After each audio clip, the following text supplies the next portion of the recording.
Hey, everyone, how are you all doing on this semi-sunny day here in Abbotsford? I ain't sure what kind of day it's going to be ultimately. Hope you had a good weekend. Congratulations to all of my Seahawks friends and family. I think that's three of you. Um, yeah. Anyway, they had a good day yesterday, so have to give a nod to them. But the Eagles are going to be back next year. We're finishing up our section in Colossians chapter 3 into chapter 4 that deals with slaves and masters. And we saw quite a few good lessons that we can learn even from somebody who landed themselves in the awful position of being a slave to somebody else. Lots to keep in mind. Not all forms of slavery back then were the same as what we think of slavery today. There were various forms of it. We weren't going to run into that again today. But we wanted to finish up with a two-part sub-series on what does the Bible have to say about slavery. I was challenged early in that section by somebody on YouTube who articulated quite well some of the concerns that he had around slavery and the Bible. And then again, on my podcast on Friday, somebody again made a comment about slavery and how awful it is. And we all agree that slavery is awful. What is the Bible's response to that?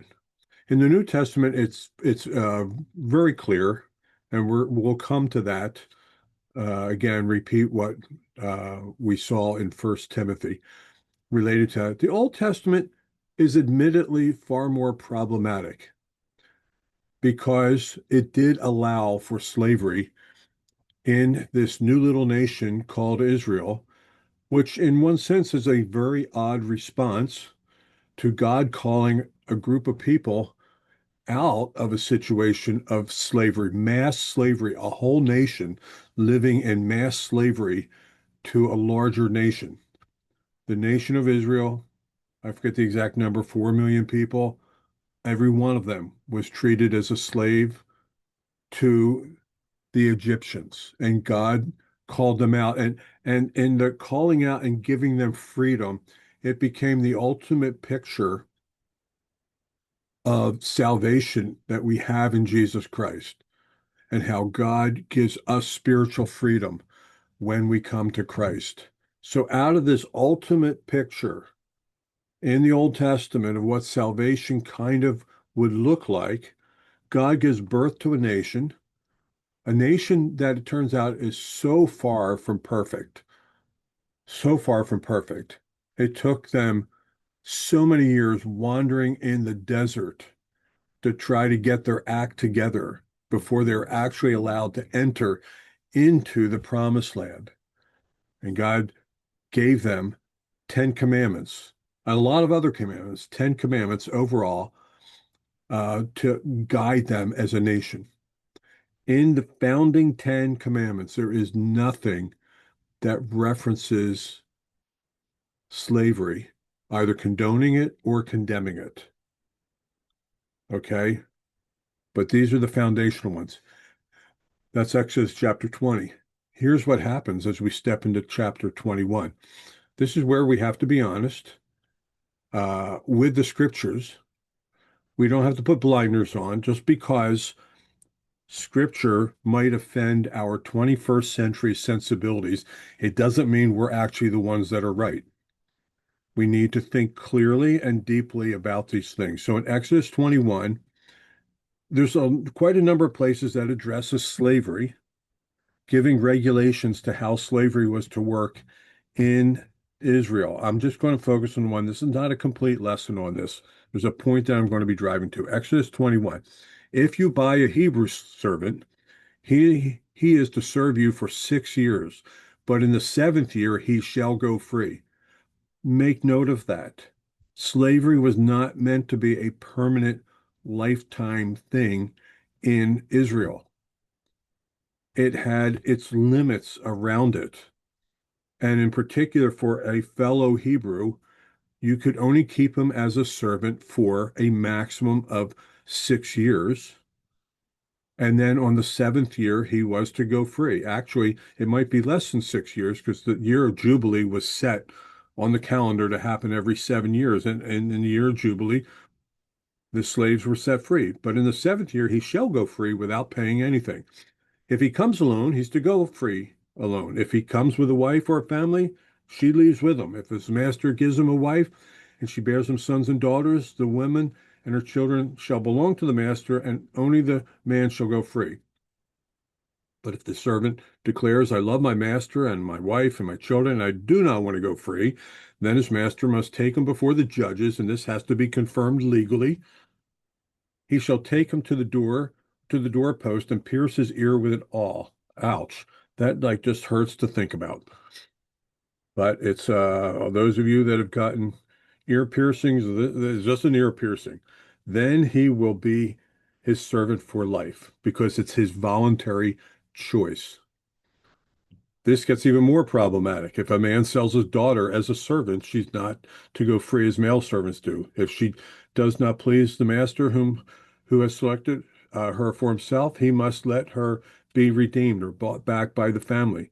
He has no right to sell her to foreigners because he's broken faith with her. If he selects her for his son, he must grant her the rights of a daughter. If he marries another woman, he must not deprive the first one of her food, clothing, and marital rights. If he does not provide her with these three things, she is to go free without any payment of money. Now, what is going on here? Very quickly, slavery was universal all over the world. It still exists to this day in quite a few places, more than you care to know. Back then, it was a universal thing. It was just accepted. This is the way life works. People accepted the fact they didn't like it. The children of Israel did not like being slaves in Egypt, but this is just the way life works. What God chose to do was, first of all, he chose to regulate it so that slaves were treated fairly. We even see this in a number of places right in here. With the year of Jubilee, where they used to be set free, he can voluntarily re-enter into that arrangement with the master. If the daughter is sold, she is to be treated as a daughter by the next person, a daughter-in-law, if it's for the purpose of marrying off, and other places in Scripture, it regulated it so that slaves were not mistreated. This was actually a huge step forward for what we presently call human rights. While it did not outright ban it, it did regulate it so that slaves were treated fairly. There's a number of places, both in the Old and New Testament, where slave masters were encouraged to be generous and fair with their slaves. So while it does not outright condemn, it does not condone slavery, it regulated slavery. Now, what is also going on there?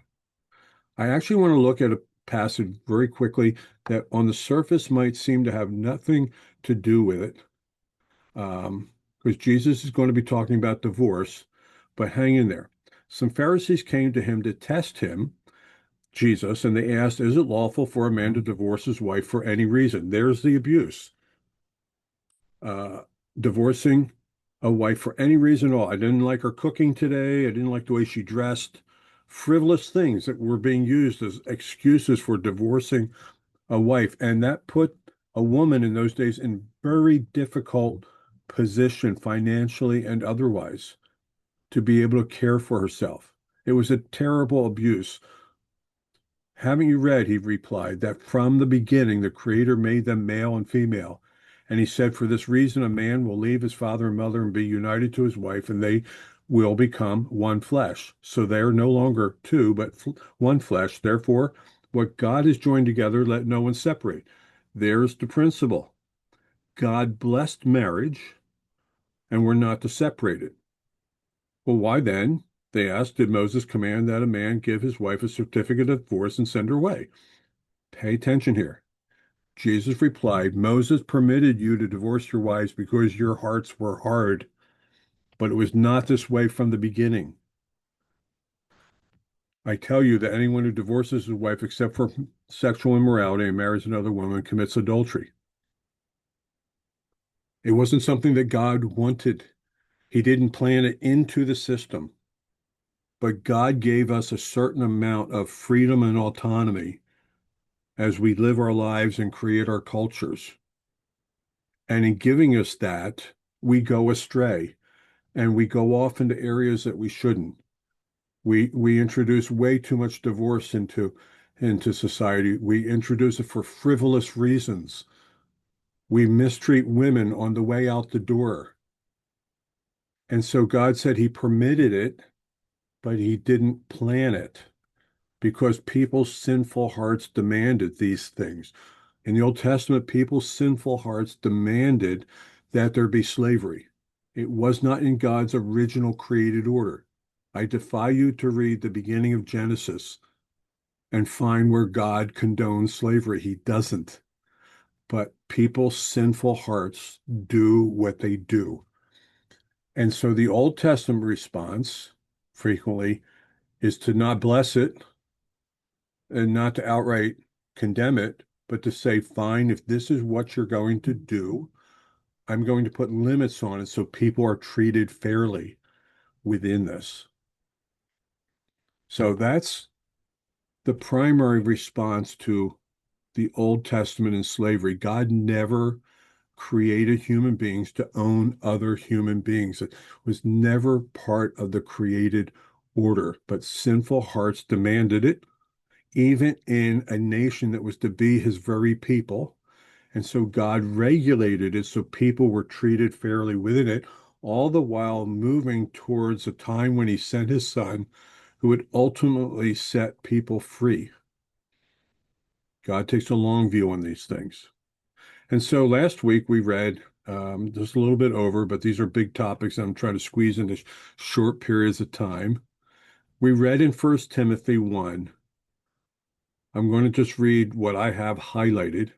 We also know that the law is made for slave traders, among a whole list of things. It's condemning slave trade, the buying, the selling, the owning of other human beings. It puts it with other terrible practices.